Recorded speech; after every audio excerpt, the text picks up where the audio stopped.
तो Panagar PSC coaching में आप सभी का स्वागत है। आज हम पढ़ेंगे भारत में संगम काल।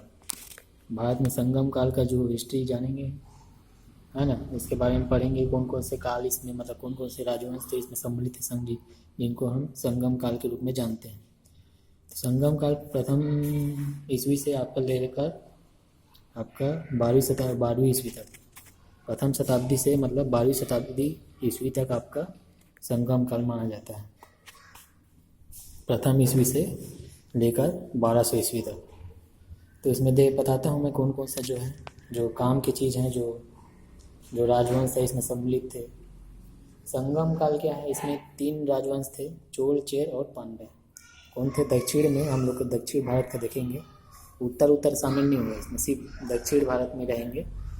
तो उसमें चोल, चेर और पांड्य, तो इनके द्वारा क्या किया गया, शासन उस टाइम में शासन चल रहा था चोल, चेर, पांड्य द्वारा, तो उन्हीं को इसमें सम्मिलित किया गया।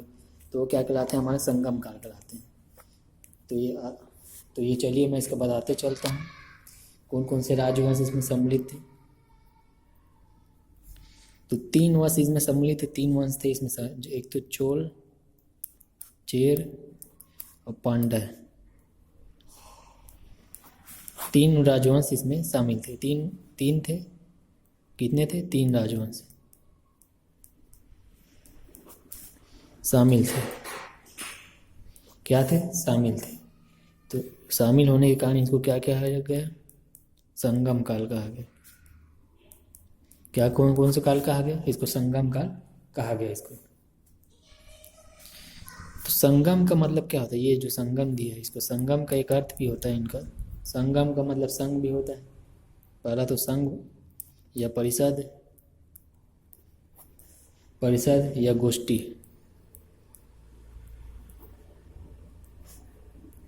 संघ, परिषद या गोष्ठी इसको बोला जाता है। संगम को क्या बोला जाता है? संघ, परिषद और गोष्ठी भी इसको बोला जाता है। अब इसमें काल, जो 3 काल थे, मैं इसको बता देता हूँ, जो मेन थे, जो इनका कहाँ से मतलब निवास करते थे।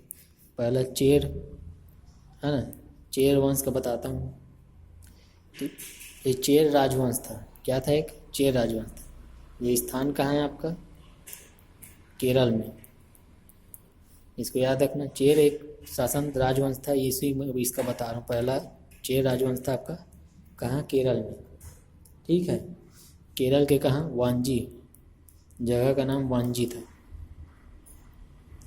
इसका जो एक चिन्ह भी थे, इन लोग के शासन का प्रतीक चिन्ह थे, प्रतीक चिन्ह धनुष उनुष थे। धनुष, इनका जो धनुष, इनका क्या था, जो वंश का क्या था, चिन्ह था, धनुष, बाण जिसको बोला जाता है। इसका जो एक प्रथम शासक थे, शासक का नाम बता दे, इसको याद रखिएगा आप लोग। उदयन जेरल इसका नाम था। उदयन जेरल लगभग ये था 130 ईस्वी में, 130 ईस्वी के आसपास। मतलब इस राजवंश का काल था आपका 130 ईस्वी के से शुरुआत हुआ। 130 ईस्वी से शुरुआत हुआ इसका, याद रखना इसको, चेर का। फिर आपका चोल है एक। चोल आपका यहाँ आपका जो चोल वंश है, चोल वंश इसको बोला जाता है, चोल राजवंश। तो आपका राजधानी इसकी थी, राजधानी इसका याद रखना, ये मदुरई। मदुरई कहाँ है आपका? तमिलनाडु। तमिलनाडु में क्या है? मदुरई है स्थान आपका, राजधानी इनका था। इनका भी एक प्रतीक चिन्ह था, सॉरी उरुवर थे। और इसका जो उरुवर, ये मदुरई नहीं था, उरुवर था, ये भी तमिलनाडु में था। इनका एक प्रतीक चिन्ह भी था, जो मतलब इन राजवंश का एक चिन्ह था। तो इन्होंने अपने बाघ को रखा था, बाघ को अपना जो राजवंश का एक प्रतीक चिन्ह के रूप में रखे थे, मतलब साइन के रूप में, मतलब जो भी आपका जो ट्रेडिंग वाला जो लोगो टाइप का बाघ को रखे थे।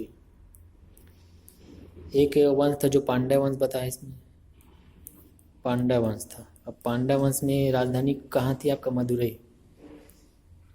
2 राजधानी, मतलब 2 आपका 2 राजवंश कहाँ थे? चोल और पांड्य आपका तमिलनाडु। एक बस आपका चेर आपका केरल में था, इसको याद रखना। ये भी तमिलनाडु था,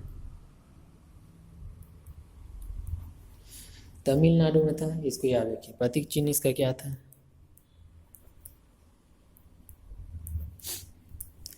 प्रतीक चिन्ह इसका मछली था। प्रतीक चिन्ह क्या था इसका? मछली था।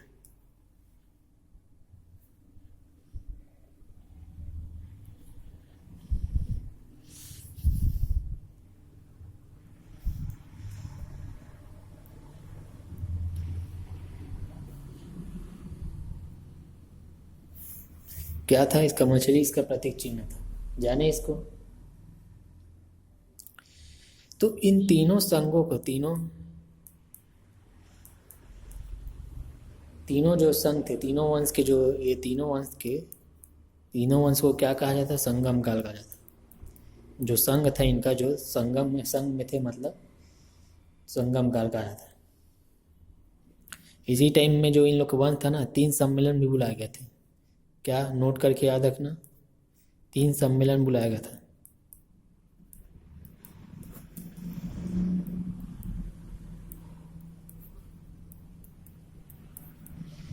तीन सम्मेलन बुलाया गया था। कितना सम्मेलन बुलाया गया था? तो 3 सम्मेलन क्या किया गया था? इसमें बुलाया गया था।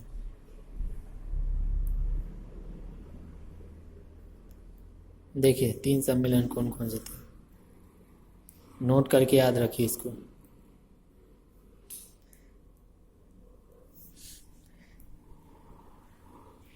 ये तो संगम है, ठीक है।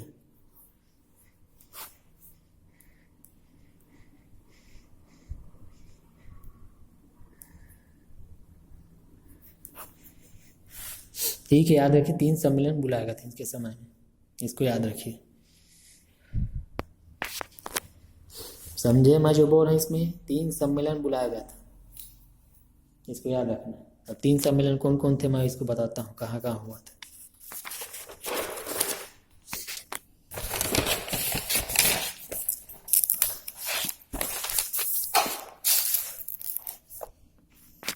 तो प्रथम सम्मेलन थे, देखिए प्रथम सम्मेलन कहाँ हुआ था। प्रथम सम्मेलन आपका हुआ था, स्थान इसका था मदुरई में, इसको याद रखना। मदुरई आपका तमिलनाडु, इन्हीं लोग के टाइम में हुआ था। अध्यक्ष कौन थे? इनका अध्यक्ष था एक अगस्त्य ऋषि, फेमस थे ऋषि ये। कौन थे? अगस्त्य ऋषि जी थे।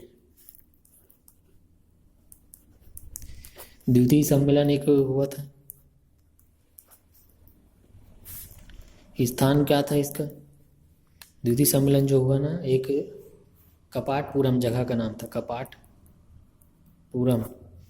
ये भी लगभग तमिलनाडु के आसपास ही था, तमिलनाडु ही इसको लिख लीजिए, तमिलनाडु के आसपास इस पे स्थान था। अलवे इसको या और नाम से इसको जाना जाता था। इसके अध्यक्ष इसका नाम रखिए, अगस्त ऋषि प्रथम सम्मेलन के थे। दूसरे का तोलकापियर, कौन थे? तोलकापियर दूसरे का अध्यक्ष थे, तोलकापियर जी। अब इनमें विशेष करके याद रखना, इसमें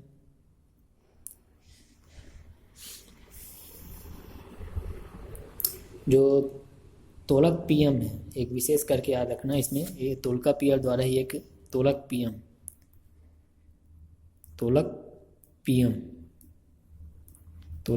ये क्या है? एक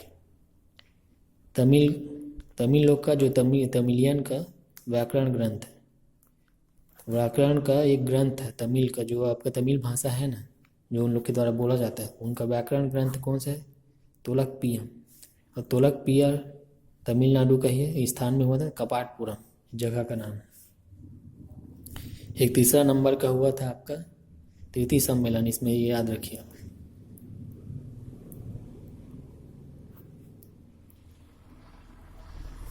तृतीय सम्मेलन कहाँ हुआ, इसको देखिए बताता हूँ इसमें।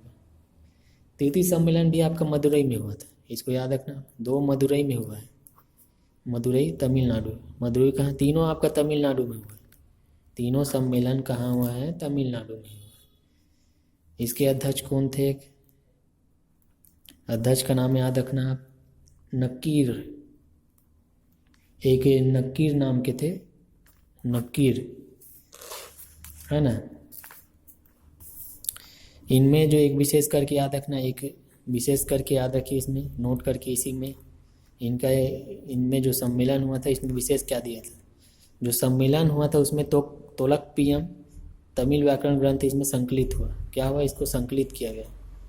जो सम्मेलन में बोला था, सम्मेलन में तमिल व्याकरण को सम्मिलित किया गया। इसमें जो मदुरई का जो हुआ था तीसरा, जो नक्कीर में, नक्कीर जो उसके अध्यक्ष थे, तो नक्कीर अध्यक्ष थे ना, तो उसमें भी एक तमिल साहित्य का, तमिल साहित्य एक अवधिष्ट नाम का था, अवधिष्ट नाम के थे, तमिल साहित्य का साहित्य था एक अवधिष्ट नाम का, क्या था, एक तमिल साहित्य का इसका संकलन हुआ। तमिल साहित्य का क्या हुआ, इसका संकलन हुआ। इसको याद रखना नाम को आपको। तीनों सम्मेलन में क्या हुआ, इसमें भी अध्याय, इसमें तमिल साहित्य का संकलन हुआ। तमिल साहित्य क्या हुआ, इसमें संकलन हुआ। इसको याद रखना। तीनों समय, प्रथम द्वितीय तृतीय, तीनों में तमिल साहित्य का क्या हो, संकलन हुआ। ठीक है, समझ गए, इसको याद रखना। अब इसके काल में जो संगम काल था, इसमें बहुत सारी रचनाएं भी इन्होंने लिखी थी। इनके जो रचनाएं थे मुख्य मुख्य किनके किनके द्वारा, इसमें बता देता हूँ। तो इनकी रचनाएं को याद रखिए। रचनाएं कौन कौन सी थी इसी काल में, संगम काल की रचनाएं। तो पहला एक व्यक्ति थे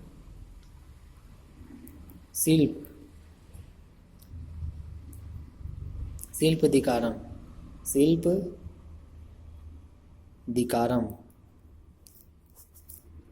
शिल्पदिकारम। इसके रचना कौन थे, रचनाकार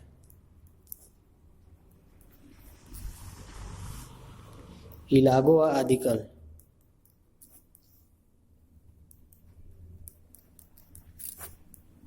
कौन थे, इलागो आदिगल। रचनाकार थे शिल्पदिकारम, रचनाकार कौन, सॉरी शिल्पदिकारम। इसके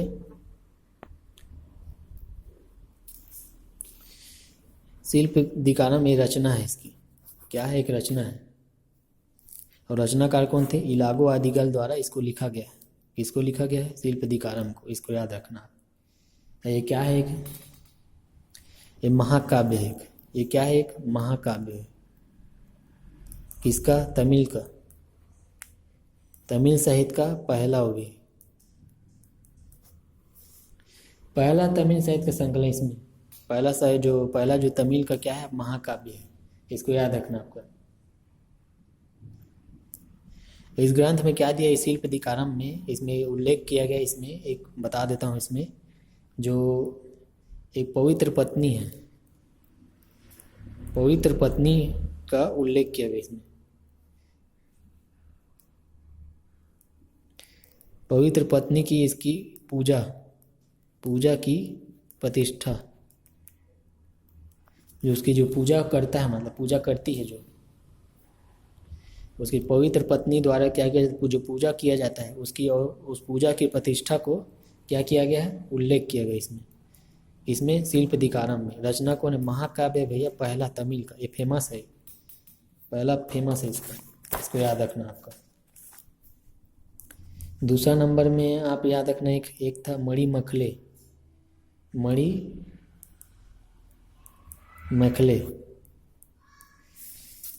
क्या था मणिमेखले, क्या था, शीतलई सतनार। इसका मतलब इसके रचना, ये रचना है ना। इसके कवि कौन थे, और कवि का नाम था शीतलई नाम है, शीतलई सतनार। क्या नाम था, शीतलई सतनार। मणिमेखले रचना इसकी, मणिमेखले की रचना। अब इसमें है क्या चीज़, इसमें एक व्यक्ति का जीवन चरित्र के बारे में इसमें लिखा गया है। इसके बारे में, एक व्यक्ति है, उसके जीवन चरित्र के बारे में लिखा गया है। उसका नाम है कोवलव। व्यक्ति नहीं है शायद, इसको देख लेना है। कोवलव नाम का कुछ व्यक्ति या कुछ भी हो सकते हैं। इन्हीं का इनके चरित्र पर आधारित है, चरित्र आधारित रचना है मणिमेखले। इसको कई बार आप लोग नाम सुने होंगे मणिमेखले को। किसके द्वारा लिखा गया, शीतलई सतनार के द्वारा। एक है जीवक चिंतामणि।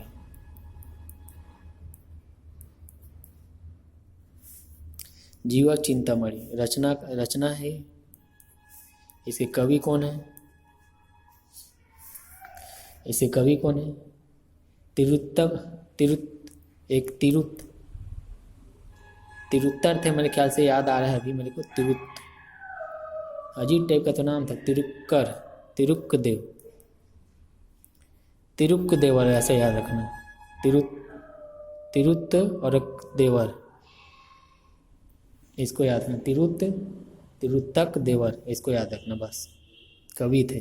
जीवक चिंतामणि रचना की कवि थे तिरुक्कर देवर, इसको बस याद रखना। ठीक है। जैन धर्म के इसमें है क्या है? जीवक चिंतामणि, इसको पहले भी सुने होंगे, जैन धर्म से संबंधित। तो जैन धर्म का प्रसिद्ध ग्रंथ है भाई ये, इसको जान रहे। प्रसिद्ध ग्रंथ किसका है? ये जैन धर्म से संबंधित, जैन धर्म का ग्रंथ है भाई ये। क्या है? जैन धर्म का जीवक चिंतामणि जैन धर्म का ग्रंथ है एक। ठीक है। तो इन्हीं लोग के टाइमिंग में लिखा गया था, जो संगम कालीन था ना, संगम कालीन। तो पहला से 1200, सोचो 1200 वर्ष में तो कहीं भी लिख सकता है, काफ़ी समय हो गया था। एक कुराल नाम का था रचना। ये क्या है? रचना कौन सा? कुराल। अब इसके कवि कौन थे?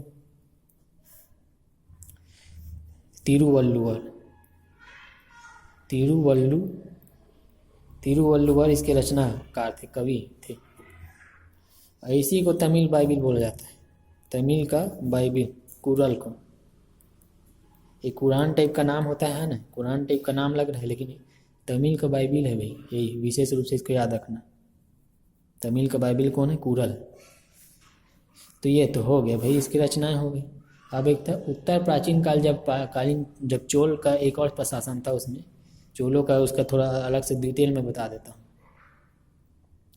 जो प्राचीन कालीन चोल थे, प्राचीन कालीन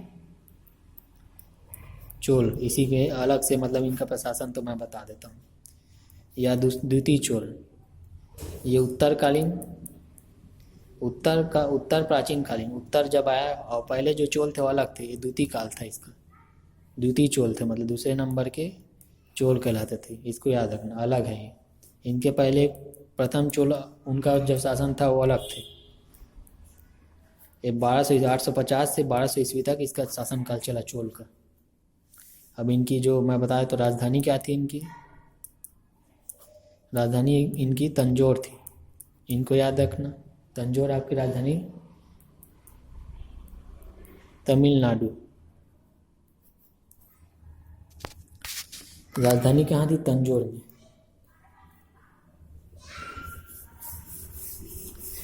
तमिलनाडु, इसमें तंजौर तमिलनाडु। ठीक है, इसको याद रखना, तमिलनाडु तंजौर, 850 से 1200 ईस्वी तक। ठीक है, इसके संस्थापक देखते हैं।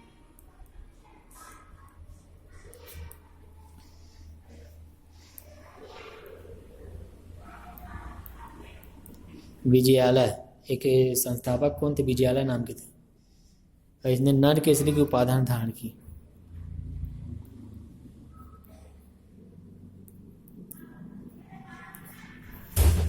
नर केसरी की उपाधि किसने क्या की? धारण की।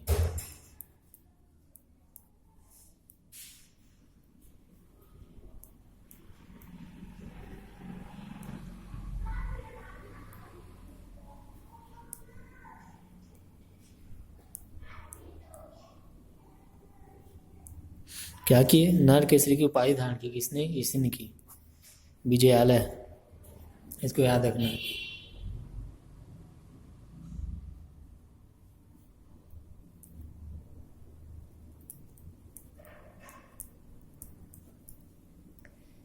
इस वंश की प्रधानता क्या थी, इसको बताता हूं मैं।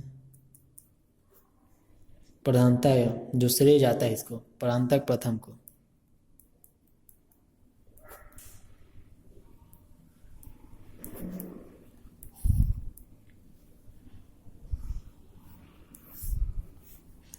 किसको जाता है? परांतक प्रथम को।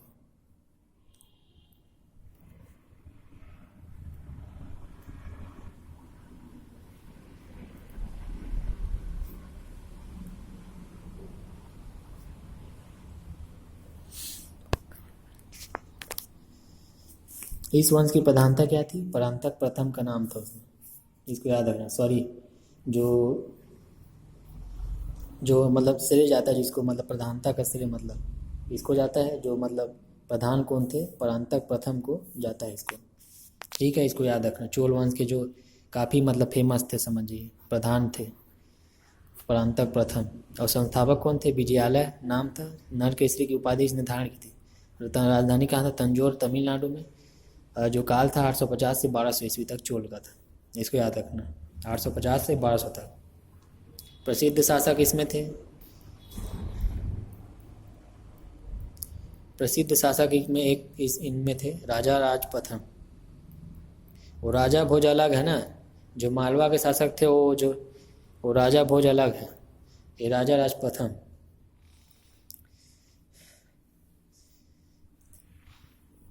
तो ये थे, ये राजा राज प्रथम जी थे। इन्हीं के जो चोल शासक थे। एक विश्व धरोहर में सूची में शामिल है इन जो बृहदेश्वर मंदिर है, ऐरावतेश्वर मंदिर है तंजौर का। उसने किसने निर्माण करवाया था? इसी राजा राज प्रथम ने।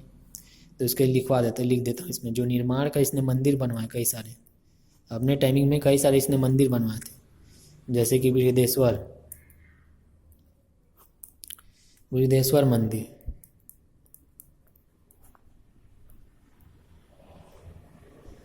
बृहदेश्वर मंदिर, ठीक है।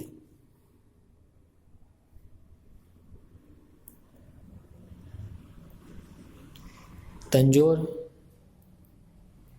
तथा ऐरावतेश्वर मंदिर।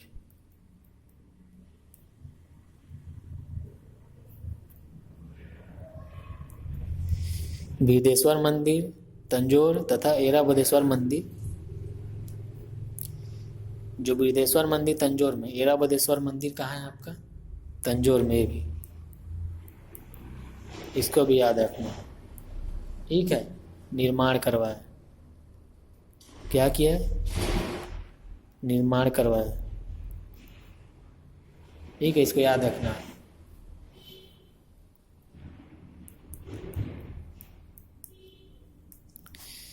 इसने क्या किया देखो, बताता हूँ। ये श्रीलंका लिख दिया हूँ इसमें, श्रीलंका में आक्रमण किया।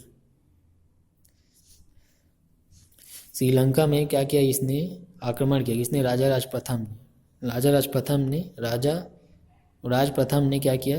राज ने श्रीलंका पर आक्रमण किया और उसको क्या किया? वहाँ के जो जितने भी शासकों को क्या किया? जो शासक था उसको पराजित कर दिया, हरा डाला उसको, लेकिन अधिकार में नहीं किया श्रीलंका को। श्रीलंका को अपने अधिकार में नहीं किया। एक टाइम मैं एक वीडियो में बनाया उसने, एक राजा था उसमें जो दक्षिण में उस टाइम था, विजयनगर का साम्राज्य का ही है कोई है, कृष्णदेवराय है कोई है। तो सोचो उसने क्या किया? श्रीलंका को मतलब वो उसको वहाँ से कर लेता था। देवराय प्रथम था, कृष्णदेवराय शायद मेरे ख्याल से देवराय प्रथम या द्वितीय में से था। वो क्या करता है, श्रीलंका को उसको कर देने के लिए पूरा मतलब टेस्ट लेके आ गया, मतलब वहाँ से लड़ उड़ के। ठीक है, इतना शक्तिशाली था। एक राजेंद्र प्रथम था, इसी का पुत्र था। किसका पुत्र था? ये राज प्रथम का, जो राजा राज प्रथम का क्या था? इसका पुत्र था। ये पुत्र है, राजेंद्र प्रथम पुत्र है। इसके टाइमिंग में क्या क्या हुआ इसको बताता हूँ मैं। तो एक इसने अपनी इसकी राजधानी क्या बसाई थी? ये नई राजधानी बनाई इसने, गंगे नाम था एक, गंगेकोण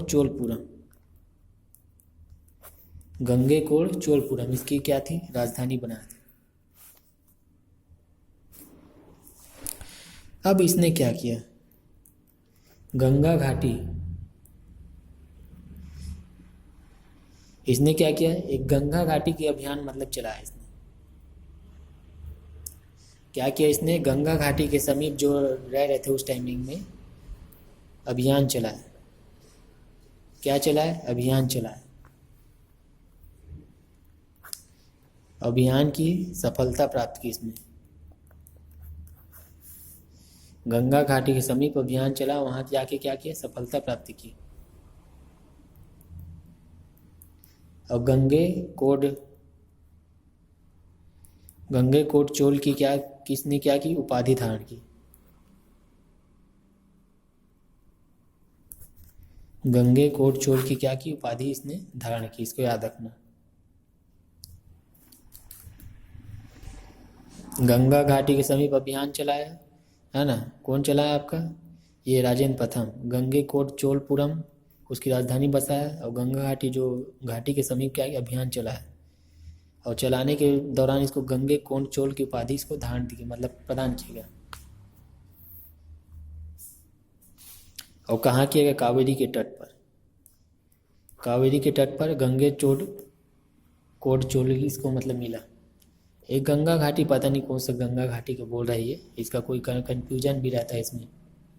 अब इसने क्या किया, इसको आगे मैं बताता हूँ, इसको देख लेना आप लोग। श्रीलंका में क्या किया, श्रीलंका को पूर्ण रूप से जीत लिया, पूर्ण रूप से। ये कौन जीता, ये इसी ने जीता पूर्ण रूप से श्रीलंका। अपने साम्राज्य में क्या किया, मिला लिया। सोचो, श्रीलंका को भी अपने साम्राज्य में मिला लिया इसने। और कहाँ था इसका शासन, था तमिलनाडु। श्रीलंका को जीत के अपने राज्य में क्षेत्र में मिला लिया। और उत्तर में गया ना, ये जब उत्तर में गया, जो गंगा घाटी बोल रहा हूँ वहाँ उत्तर में गया ना, उत्तर भारत में, तो क्या किया, कलिंग को जीत लिया। जो उड़ीसा का क्षेत्र, कलिंग कहाँ, उड़ीसा, उड़ीसा को जीता। और बगल में उसी का तो बंगाल वाला क्षेत्र है, बंगाल के शासक को हराकर उसको जीत लिया। क्या किया, 2 युद्ध इसने जीता ऊपर में, उड़ीसा और बंगाल को दोनों को जीत लिया। कलिंग को, जिसको कलिंग की राजधानी थी उसकी, उड़ीसा में जो क्षेत्र था। एक शैव संत था इसके, इसी के टाइमिंग में, इसको याद रखना, शैव संत था। तो ईशान शिव जिसका नाम था, ईशान शिव उसका नाम था। एक पंडित था ईशान शिव, शैव संत था, शैव धर्म को अपनाता था। और वो क्या करता, इसका गुरु था। इसका गुरु तो कौन था आपका, ईशान शिव पंडित था एक, और इसका गुरु था राजेंद्र प्रथम का। अब चोलों का प्रशासन के बारे में थोड़ा बता देता हूँ। चोल का प्रशासन कैसा था, ऐसे ही मुंह से बोल दे रहा हूँ क्योंकि हर चीज़ लिखना पॉसिबल नहीं। तो इनके जो पद थे ना, वो राजा के हिसाब से चलते, मतलब राजा, इनका जो पद था ना, वो राजा था। राजा ऊपर में था, उसके फिर नीचे फिर ऐसे करके मंत्री थे, सम्मिलित थे। ऐसे सर्वाधिक महत्वपूर्ण पद था वो राजा का था, जो सब जगह वैसी जो विद्यमान थी वैसे ही था। और जो इसका जो शासन व्यवस्था राजतंत्र था, मातृसत्तात्मक में नहीं था, मतलब राजतंत्र था, मतलब वंशावली था। वंशावली इनका प्रशासन चलता था चोलों का। और इन लोग क्या किए, जो स्थानीय स्वशासन को क्या किए, मुख्य इन लोग के मतलब प्रधान रूप से रखते थे। जो स्थानीय जो प्रशासन थे उनको भी अधिकार दिया जाता था इनके द्वारा। जो स्थानीय प्रशासन के ना, उनको भी मर्यादा, मतलब अलग अलग उनको क्षेत्र में बांटे थे, ताकि जो अधिकतर जो विकास हो सके लोगों का। ठीक है, इसको याद रखना आप लोग। अब इसने नया ग्राम प्रशासन की व्यवस्था की थी, इन्होंने ग्राम की भी व्यवस्था की थी, और स्थानीय प्रशासन जो नगरीय प्रशासन की भी व्यवस्था की थी इन्होंने। तो इसके जो एक अभिलेख है, इनका एक अभिलेख है, उनका नाम है उत्तर मेरू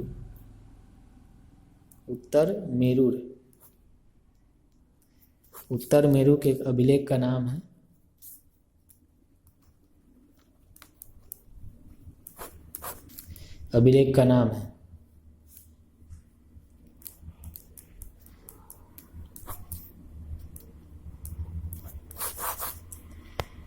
उत्तर मेरू अभिलेख। परांतक प्रथम के काल का है। किसके काल का है, परांतक प्रथम के इसके काल का है। इसको याद रखना आप। अब राज्य की जो आप देखोगे, राज्य की आय का प्रमुख स्रोत क्या था,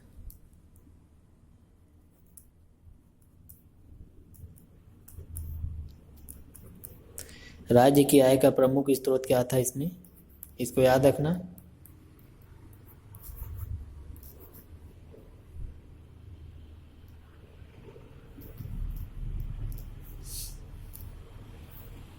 इनका जो इनकम का सोर्स था, तो भू राजस्व, जो जमीन से भू राजस्व से संबंधित, जो भू राजस्व से संबंधित मतलब क्या, जो जमीन उनसे क्या करते, टैक्स लेते थे, जो लगान उगान लेते थे। और जो फसल उसल का उपज का जो उपज होता था फसल का, फसल का जो पैदावार होता था, फसल का कितना लीटर जो उपज पैदा होता था, जो धान उन जो भी कितना 1/4, 1/4 हिस्सा, एक सॉरी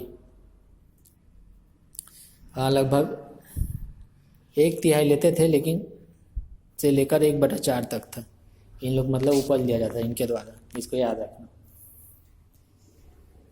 1/3 हिस्सा मतलब जैसे कि आप 100 का ले रहे हैं तो उसका 1/3 33% लगभग मान लो, 33% हिस्सा मतलब उनको उपज के रूप में राज्य को देना पड़ता था टैक्स के रूप में, जो भी फसल उसल भूमि जो फसल उसल उगाते थे उस टाइम में।